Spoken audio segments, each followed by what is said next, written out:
ભરૂચ નર્મદા જિલ્લા પાલિકાની સંકલન સમિતિની મહત્વપૂર્ણ બેઠક યોજાઈ। ભરૂચ નર્મદા જિલ્લાના નાગરિકોને વધુ સારી સુવિધાઓ ઉપલબ્ધ કરાવવા અને વિકાસના કામોમાં તેજી લાવવા માટે પાલિકાની સંકલન સમિતિની બેઠક ભરૂચ આયોજન ભવન ખાતે યોજાઈ હતી। સુરત ઝોનના અધિકારી સંજય કુમાર વસાવા તથા કેતન વાણેનીની અધ્યક્ષતામાં યોજાયેલી આ બેઠકમાં જિલ્લા તેમજ નગરપાલિકાના અગ્રણીઓ અને અધિકારીઓ મોટી સંખ્યામાં હાજર રહ્યા હતા। આ બેઠકમાં ખાસ કરીને ભરૂચ જિલ્લાના સાંસદ મનસુખ વસાવા, ધારાસભ્ય રમેશ મિસ્ત્રી, નર્મદા ભરૂચ જિલ્લાના નગરપાલિકા પ્રમુખો, ચીફ ઓફિસરો સહિતના જવાબદાર અધિકારીઓ જોડાયા હતા। બેઠક દરમિયાન નગરપાલિકાની હાલની સ્થિતિ, નાગરિકોની સમસ્યાઓ તથા આવનાર સમયમાં મળનારી ગ્રાન્ટ સૂચિત ઉપયોગ અંગે વિગતવાર ચર્ચા કરવામાં આવી હતી।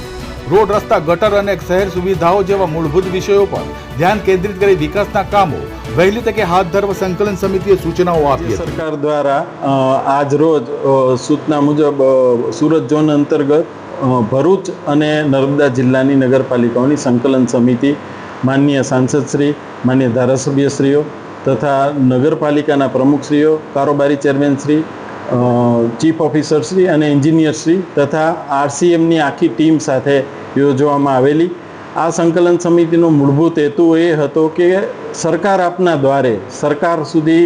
નાગરિકોએ કે નગરપાલિકાએ જવું ના પડે, એટલે તમામ અધિકારી પદાધિકારીઓ સાથે બેસીને જે કોઈ પ્રશ્ન હોય એ પ્રશ્નનો વ્યવહારુ ઉકેલ આવે અને તાત્કાલિક લોકોને પાણી, ગટર, રસ્તા, સફાઈ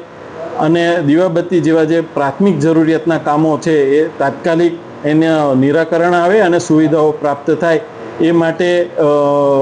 જે પ્રશ્નો અને રજૂઆતો હતી એ તમામનો આજે સુખરૂપ રીતે અહીંયાથી રજૂઆતનો નિકાલ કરવામાં આવેલો છે, ઉકેલ કરવામાં આવેલો છે। અને આ સાથે સાથે આગામી દિવસોમાં નવરાત્રિ અને દિવાળીને અનુલક્ષીને તમામ નગરપાલિકા વિસ્તારમાં 17 તારીખથી 31 ઓક્ટોબર સુધી સ્વચ્છતા હી સેવા અંતર્ગત સફાઈ અંગેનો વિશેષ ઝુંબેશ કરવામાં આવનાર છે અને આ ઝુંબેશ અંતર્ગત તમામ વિસ્તારમાંથી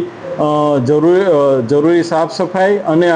ગટર, પાણી, દીવાબત્તી, રસ્તાના જે કંઈ પ્રશ્નો છે એનો તાત્કાલિક નિકાલ કરવામાં આવશે।